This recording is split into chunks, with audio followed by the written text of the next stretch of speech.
kami di Forum Christian, pemirsa, WHO sebenarnya memberikan petunjuk ada namanya Public Health and Social Measure. Kami coba tunjukkan kepada Anda dan kemudian masing-masing negara menerapkannya dengan modifikasi dalam tanda petik berbeda. Nah ini kita lihat, PHSM itu ditujukan untuk mengantisipasi keadaan terburuk dari penyebaran virus corona suatu negara dan bisa melakukan upaya pembatasan sosial.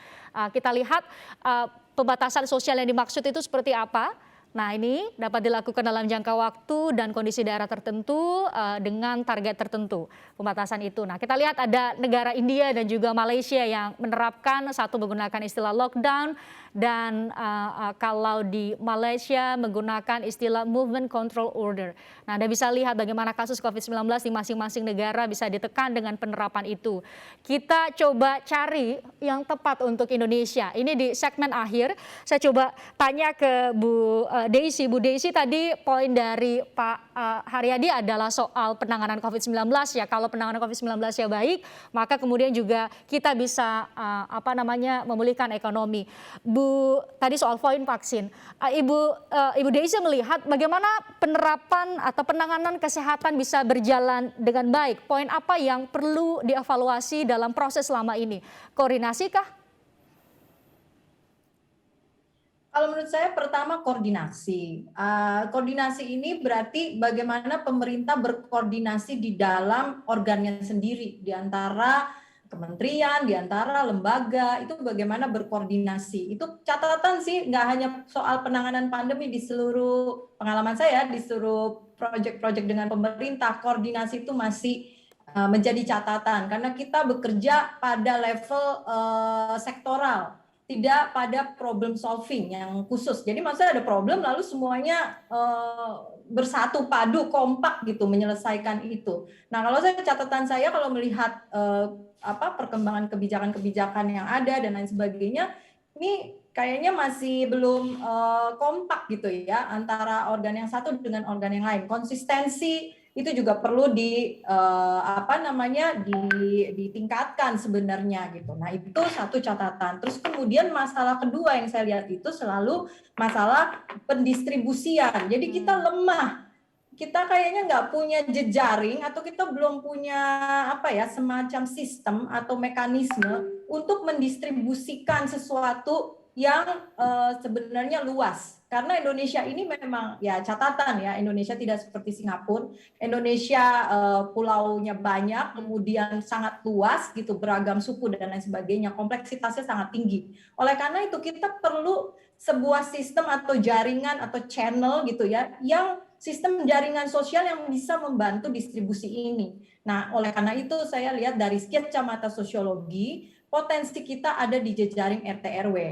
RT RW pada masa Orde Baru memang dalam tanda kutip jadi ada konotasi buruk atau dulu disebut corong pemerintah, tapi tidak. Maksud saya adalah komunitas RT RW ini kita jadikan atau kita bersama mengangkat, membangkitkan kembali RT RW ini sebagai sebuah jaringan komunikasi, jaringan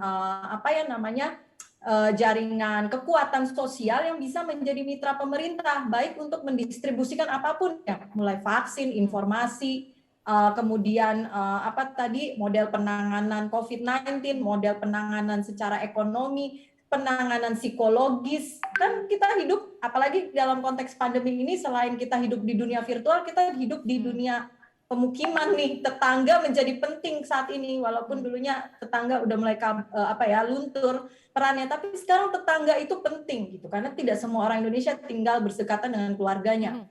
Jadi selain hidup di dunia virtual, kita hidup dengan tetangga kita. Nah, gimana caranya membangun tetangga ini menjadi keluarga kita, dan keluarga ini bisa berhubungan juga dengan pemerintah. Kita juga punya sistem yang bagus sebenarnya, misalnya RT RW ini terkait dengan misalnya kelurahan atau kepala desa ya. Kemudian terkait lagi dengan puskesmas sebenarnya. Nah, puskesmas kan satu lembaga yang penting juga dalam penanganan COVID. Tadi kami juga diskusi gimana ya distribusi itu bisa lancar gitu ya menggunakan sistem ini gitu.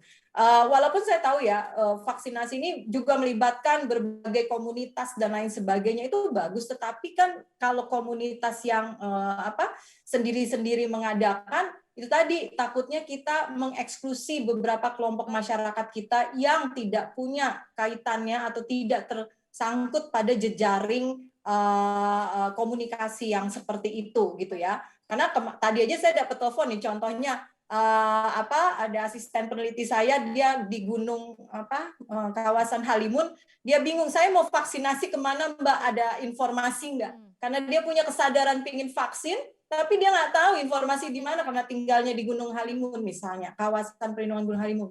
Nah, kayak gitu kan jadinya hati-hati, jangan-jangan kita memang distribusi vaksinnya jadi lama dan lemah. Padahal itu harusnya bisa melibatkan komunitas-komunitas pemukiman sebagai mitra pemerintah ya, bukan corong tapi mitra pemerintah untuk menangani COVID-19. Itu sih menurut saya distribusi. Baik dari segi kesehatan maupun ekonomi. Pak Dedi, tadi Pak Haryadi poinnya soal vaksin, soal penanganan COVID-19. Kita lihat pengetesan jauh dari yang diharapkan, 127.000 per hari, ditargetkan padahal 324.000. Tadi Pak Haryadi soal vaksinasi ya 546.000 per hari, dari target saat ini adalah 1 juta per hari. Menurut Anda secara paralel yang harus dilakukan saat ini adalah meningkatkan vaksinasi, menggenjot vaksinasi seperti yang dilakukan oleh pemerintah di tahap seperti apa menurut Anda idealnya, atau ada hal lain yang perlu juga diperhatikan? Ya, Mbak Presiden, dalam penanganan pandemi ini kan mesti multi strategi ya, yang disampaikan Pak Am, dan itu sudah Pak Haryadi sudah baik gitu kan, hari itu mengejar target vaksinasi itu harus dilakukan seperti itu. Nah, memang dalam situasi saat ini kita tidak bisa hanya berpasrah pada vaksinasi saja, banyak aspek yang harus dilihat seperti itu. Seperti misal dalam situasi saat ini kasus meningkat begitu tajam, saya juga mengapresiasi keputusan pemerintah untuk kemudian memutuskan PPKM darurat seperti itu. Ini memang posisi yang rumit untuk kita semua. Namun juga kita dihadapkan pada posisi yang tidak ada pilihan, gitu kan. Angka konfirmasi terus meningkat, itu kan, kematian terus meningkat, paskesnya sudah penuh sampai mendirikan tenda-tenda, lalu isolasi mandiri di rumah, dan banyak juga yang meninggal seperti itu. Ini harus dicegah seperti itu. Jadi prinsipnya kami mengapresiasi apa yang dilakukan pemerintah. Baik, Pak Dedi. Vaksinasi pun ini juga harus dikerja seperti itu. Pak Dedi, maaf saya potong. Ya, 5 hari waktu perpanjangan 5 hari, dan kemudian di hari ke-6 nanti akan dilakukan evaluasi untuk diperpanjang atau dilonggarkan secara bertahap. Menurut Anda itu cukup? Menurut kami secara epidemiologi tidak cukup seperti itu jika kasusnya saat ini masih belum turun seperti itu. Namun sekali lagi ada beberapa opsi yang bisa diambil pemerintah. Kalaupun nanti pemerintah melakukan pelonggaran-pelonggaran, catatan kami adalah bagaimana kemudian upaya pengawasan dilakukan secara ketat seperti itu, dan juga bagaimana memastikan apa yang di catatan tadi soal vaksinasi, itu kan, penguatan penanganan pandemi melalui 3T-nya.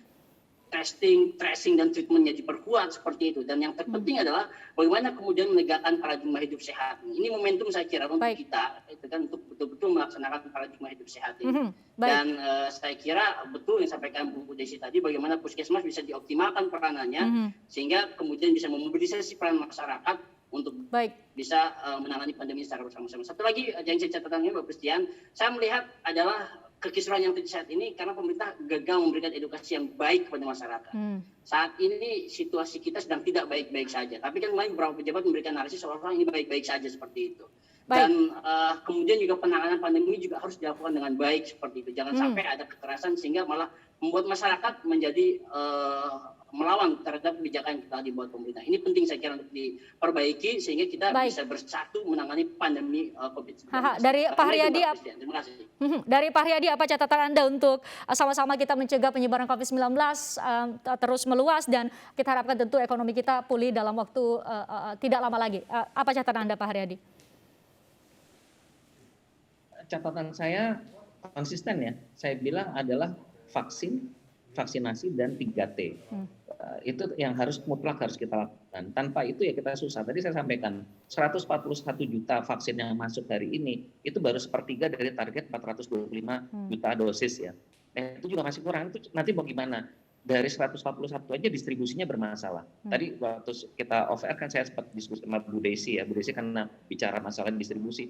Kita tuh ada puskesmas. Nah, permasalahannya kenapa? Karena kami ikut membantu, Mbak. Jadi permasalahan itu juga yang ya menurut saya sesuatu yang akhirnya menjadi serius. Misalnya kayak IT. Tidak semua orang punya IT-nya untuk menyambung data dari si vaksinator itu kepada pusat database-nya, Kemenkes. perkara urusan IT Mbak, komputernya nggak ada, ya nggak bisa jalan.